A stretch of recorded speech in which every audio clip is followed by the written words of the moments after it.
pasti baik-baik saja. Semoga anak-anak yang di rumah bisa sehat dan selalu ceria. Pagi ini sebelum berdoa, sebelum memulai pelajaran, kita berdoa dulu. Ayo kita mulai berdoa bersama-sama. Berdoa mulai. Selesai. Siapa yang hari ini tidak berangkat di kelompok? Siapa? Kalau ada yang tidak berangkat, semoga saja di hari selanjutnya bisa mengikuti pelajaran dengan baik. Kita hari ini akan mempelajari tentang tema 1, organ gerak hewan dan manusia, subtema organ gerak hewan. Itu termasuk dalam subtema 1. Tujuannya kamu mempelajari tentang organ gerak hewan adalah kamu dapat menyebutkan alat gerak hewan dan manusia secara benar. Kemudian tujuan yang kedua adalah kamu bisa menentukan ide pokok setiap paragraf dalam bacaan secara tepat. Kemudian tujuan yang ketiga, kamu dapat menuliskan dan mengembangkan ide pokok menjadi sebuah paragraf secara runtut. Tujuan yang keempat, dengan berdiskusi kamu dapat menumbuhkan pengertian, fungsi, dan cara menentukan ide pokok bacaan secara percaya diri. Pastinya di lingkungan rumahmu kan ada banyak sekali hewan. Biasanya hewan yang ada di sekitar lingkunganmu ada kucing, ayam, kambing, terus bebek, dan masih banyak lagi hewan-hewan yang ada di sekitarmu. Mari kita mengenal tentang organ gerak hewan. Kamu perhatikan gambar berikut ini. Gambar yang pertama adalah gambar orangutan. Orangutan termasuk hewan mamalia karena melahirkan dan menyusui. Termasuk hewan vertebrata karena memiliki tulang belakang. Orangutan berjalan dengan kaki, kemudian memegang dengan tangan. Kamu perhatikan gambar yang kedua, gambar komodo. Komodo termasuk hewan vertebrata karena bertulang belakang. Komodo tergolong reptilia karena bergerak dengan melata, dengan otot perut dan 4 kaki untuk berjalan atau berlari, dan ekor untuk menunjang. Kamu perhatikan lagi gambar yang ketiga, gambar elang. Elang termasuk hewan vertebrata, hewan bertulang belakang. Elang termasuk aves atau unggas karena selain bertengger dengan kaki, juga memiliki sayap untuk terbang dan ekor untuk menukik dan berbelok. Kamu perhatikan lagi gambar yang keempat adalah gambar arwana. Arwana termasuk vertebrata, termasuk juga golongan Pisces karena berenang di air dengan sirip yang digunakan untuk bergerak ke atas dan bergerak ke bawah. Ekornya untuk mendorong tubuh. Yang kelima adalah katak. Katak termasuk hewan vertebrata. Katak adalah binatang amfibi yang hidup di air, juga hidup di darat. Katak bisa melompat dan juga bisa berlari dengan kaki atau berenang juga dengan kaki, bisa mengalami metamorfosis.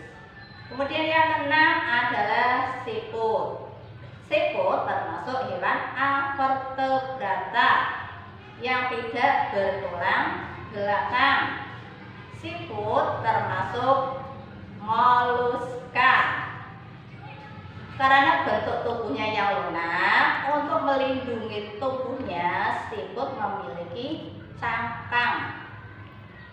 Berjalannya dengan kakinya berupa perut yang melebar dan pipi. Gambar yang ketujuh adalah lebah. Lebah termasuk hewan avertebrata yang tidak memiliki tulang belakang. Termasuk binatang insekta atau serangga, terbang dengan 2 pasang sayap dan dengan 3 pasang kaki. Hewan bergerak secara berbeda-beda. Misalnya, kuda dengan cara berlari, burung dengan cara terbang, ikan dengan cara berenang, kelinci bergerak dengan cara melompat. Itu semuanya adalah contoh dari hewan-hewan bergerak dengan caranya masing-masing. Itu adalah salah satu cara untuk bergeraknya hewan. Tadi kuda dengan berlari, kemudian burung dengan terbang, ikan dengan berenang. Itu semua adalah ciri-ciri dari makhluk hidup yang dinamakan dengan bergerak atau sistem gerak makhluk hidup. Sistem gerak manusia dan hewan hampir sama, yaitu bergeraknya dengan cara berjalan, berlari, melompat, kemudian berenang. Siapa yang tahu tentang arti gerak? Ada yang tahu apa tidak?